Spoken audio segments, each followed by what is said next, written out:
Miss Karen English Teacher presents The Joy of Journaling, Part 1, Examples of Everyday Sentences in the Past Tense. Hello, students. This is Miss Karen, your English teacher. Today, we're going to practice writing sentences in the past tense. Why? Because to communicate in English, people ask each other questions. And when this happens, you need to be ready to tell them your feelings and your stories. In this video, we will review the handout given to you in class, and then you will know how to do your homework. Write sentences about your lives, and then read them in class. Ready? Let's look a little more closely at the sheet you've been given in class. You will notice that there is a text box on the left and that there are 4 section titles. These sections are examples for you to study. You can refer to these when you write your sentences for homework. You'll need to look at the checklist. A checklist is something that you look at the beginning before you start and at the end to make sure that you've checked everything off. In the first example here, the title is Yesterday Morning I. And these are examples of things that the person did in the morning.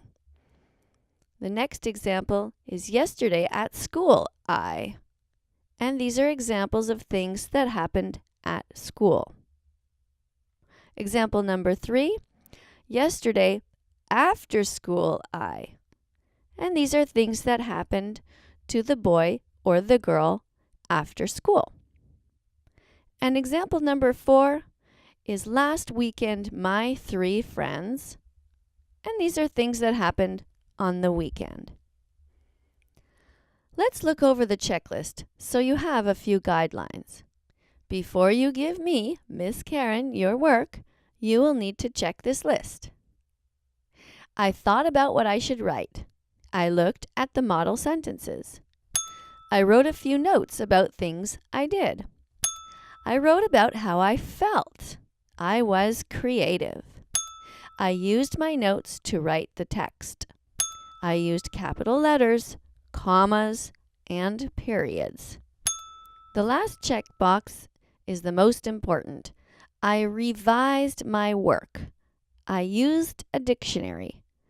That's the step where you make sure everything is perfect and it looks good. It's your good copy to give to your teacher. Let's look at example number 1. Yesterday morning I woke up and got out of bed. I felt tired, so I had a quick shower. That helped me to wake up. I sang in the shower and pretended the shampoo was a microphone. While washing my back, I dropped the slippery soap and lost it down the drain. I imagined the soap being sad and alone down there in the deep, dark hole. After my shower, I got dressed. I put on my favorite jeans. I combed my short hair. Next, I fried myself an egg and made some toast. I poured some cereal for my sister. She thanked me and then gave it to the dog when Mom left the kitchen. I ate my delicious breakfast and felt proud that I was such a great cook. I made my school lunch. My sister and I brushed our teeth. We tried to brush the dog's teeth, but she ran away. I walked to the school bus. I waited outside. I got on the bus. I sat down next to my friend. We talked about our hobbies. The bus stopped many times. I thanked the bus driver and said goodbye. Example number 2. Yesterday at school I got off the bus. I walked from the bus to school. I said hello to some friends. I felt happy. I ran around outside for a while. The bell rang. We lined up outside. We went inside when the teachers told us to. I took off my coat. I put it in my locker. I changed my shoes. I went into class. I said, "Good morning," to my teacher. I sat at my desk. I listened to my teacher. I copied notes from the board. My pencil broke, so I opened my pencil case and used another. I learned some English verbs and how to pronounce the TH sound. I wrote some sentences about my day. After that, Miss Karen gave us a test. She said that she hoped we had studied. I had studied 15 minutes every day, so I felt good. Later, Miss Karen taught us more English words. Some students were rude. They disrupted the class. They talked instead of listening. I felt angry because I wanted to learn. At the end of class, I smiled at Miss Karen and thanked her for teaching me. At noon, I went to the gym to take my hip-hop dancing lessons. I saw my best friend Zach there. We danced like crazy until our cheeks were red. Before we continue, let's take a minute to notice what a proper sentence looks like. When you are texting friends, that's one way to write. I, you, and shortcuts like that. But when you're writing for school, you need to use the old-fashioned way. By now, of course, you all actually know about capital letters, commas, and periods. But I've noticed that sometimes you don't put them in. Maybe you don't think they're important, but they are important if you want people to respect your work and to think you're smart. Maybe one day all capital letters will, poof, disappear. And maybe one day you will be able to write you instead of you, and I instead of I.